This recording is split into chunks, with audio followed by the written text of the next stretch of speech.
Alright, so I am back home now, and as you can see, it's a change of scenery. This is one of the walls in my room, so don't mind the weird looking blue. But when I started self-improvement, I didn't really know what to start with. I knew that I needed to choose the most uncomfortable path, but I don't know what to do initially or like how to ease myself into self-improvement. For example, should I start running 10 miles every other day or twice a week?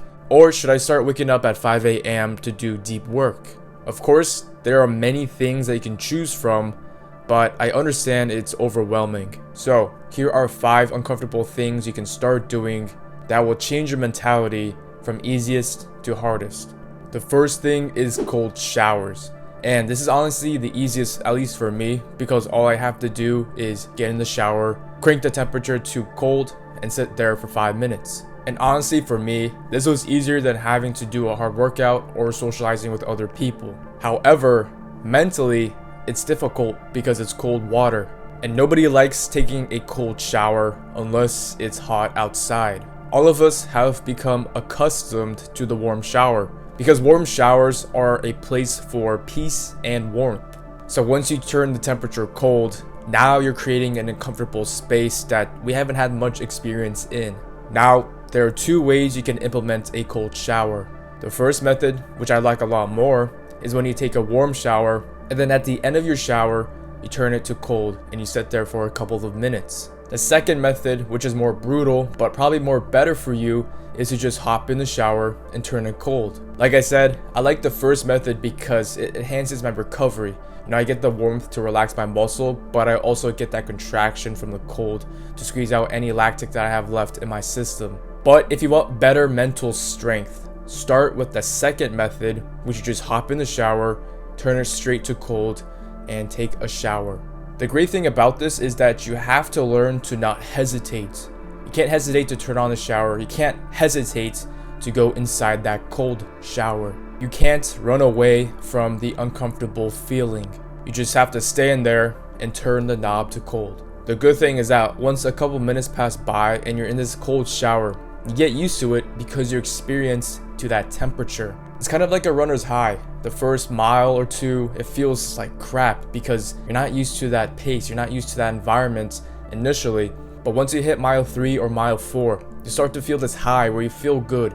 Your breathing is better, you aren't sweating as much, and you get to feel the rhythm from your running, and it feels easier. So the same concept applies to a cold shower. The initial part sucks because you're not used to it in that moment, but it gets easier and easier the longer you stay in that shower. The beginning always sucks, but that's what makes it worth it. The second thing you can do is to talk to someone new. This is another level of uncomfortableness, but it's definitely feasible. I used to be highly antisocial where I couldn't even speak to a stranger.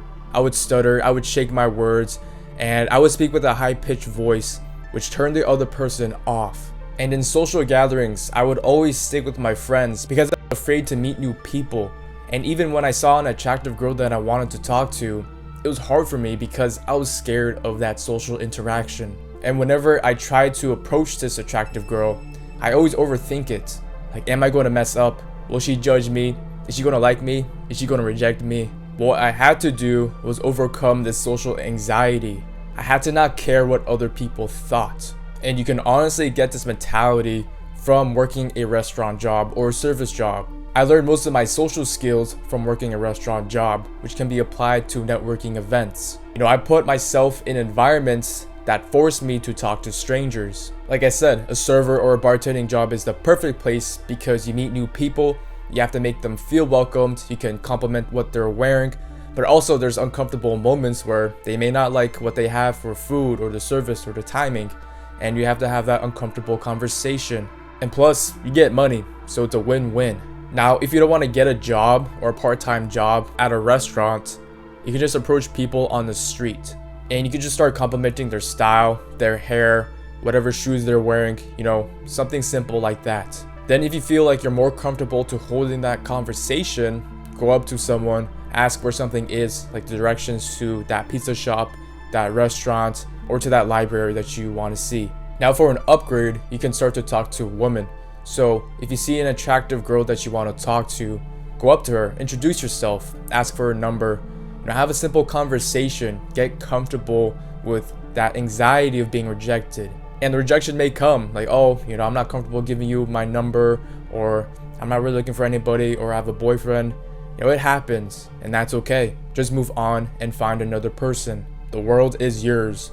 Pick whatever makes you the most uncomfortable and try it out. Alright, the third thing is hard workouts. I find this to be on par with networking or having social interactions, just because workouts get brutal. As a track and field runner or a sprinter and jumper, my workouts sometimes get pretty hard. During my healthy times where my calf wouldn't cramp up during workouts, I would have to do speed endurance workouts where I'd have to run 300 meters or 250 meter repeats where I have to run around 90 to 95% of my speed.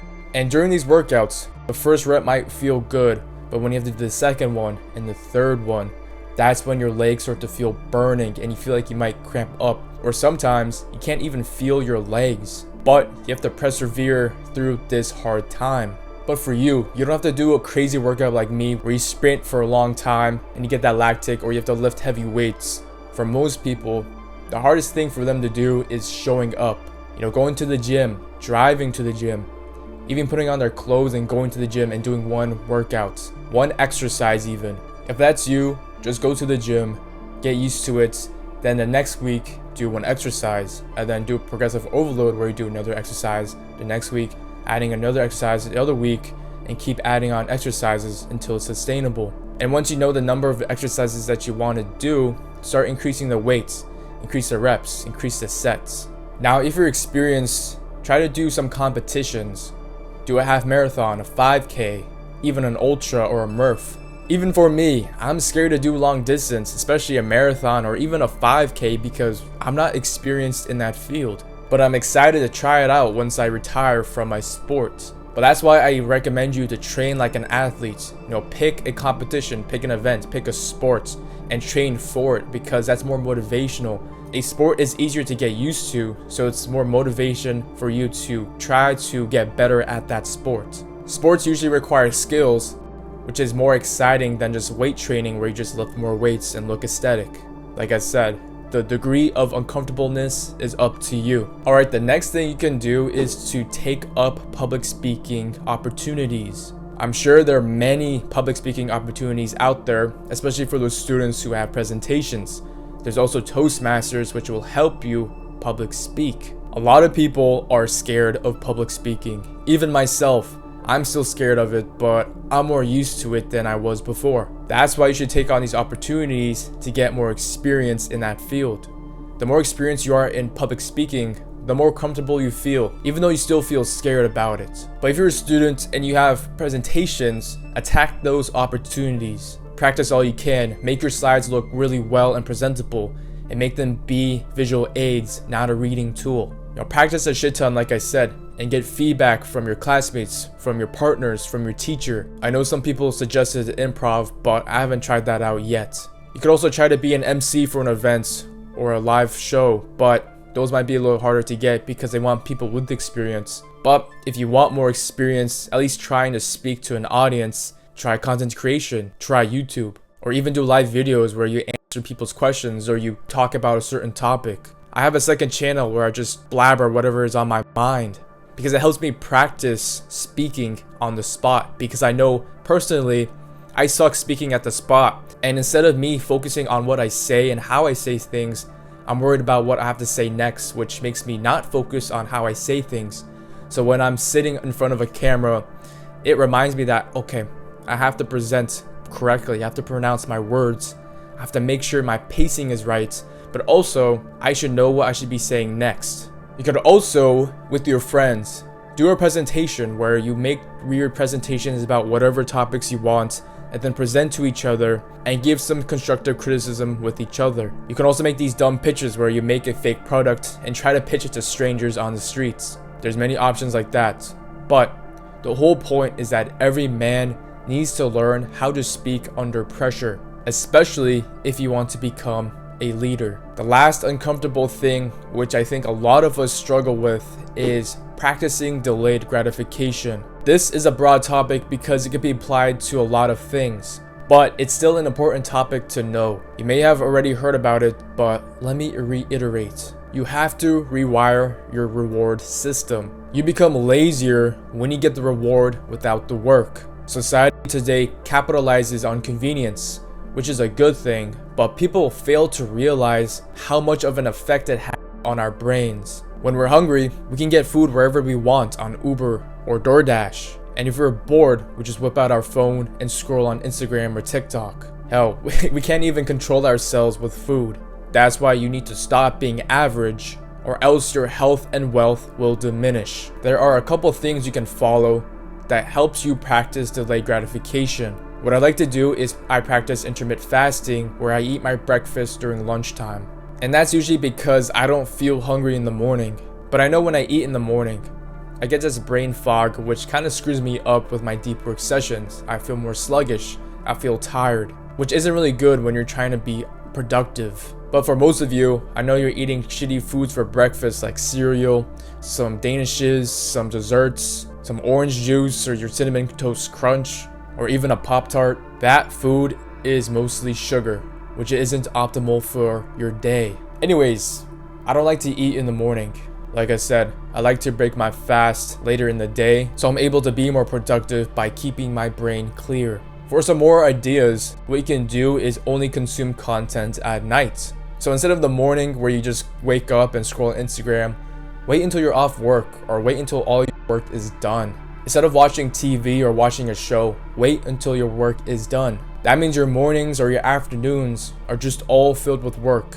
And then after your workout, you can just take a shower and then chill by watching some content. The whole idea is that you have to work to get the reward. You have to do what you need to do for your work to be productive doing those deep work sessions, to then reward yourself with shows, YouTube, some Instagram, whatever you need. And this helps you with your reward and productivity system, because you have to do the hard work, then you're rewarded. That means every time you do this hard work, you're rewarded. That makes you want to keep doing that system over and over again. So at least do something uncomfortable during your day. You can try to implement all of this or one thing. The most uncomfortable option is what's going to take you closer to your goals. Working out will take you closer to your weight loss goals. Having to do hard deep work sessions in the morning, because that's when you have the most time and energy, is going to take you closer to your business goals. Remember this mindset. Thank you for watching, bro. If you haven't already, check out last week's video right here. Go improve it.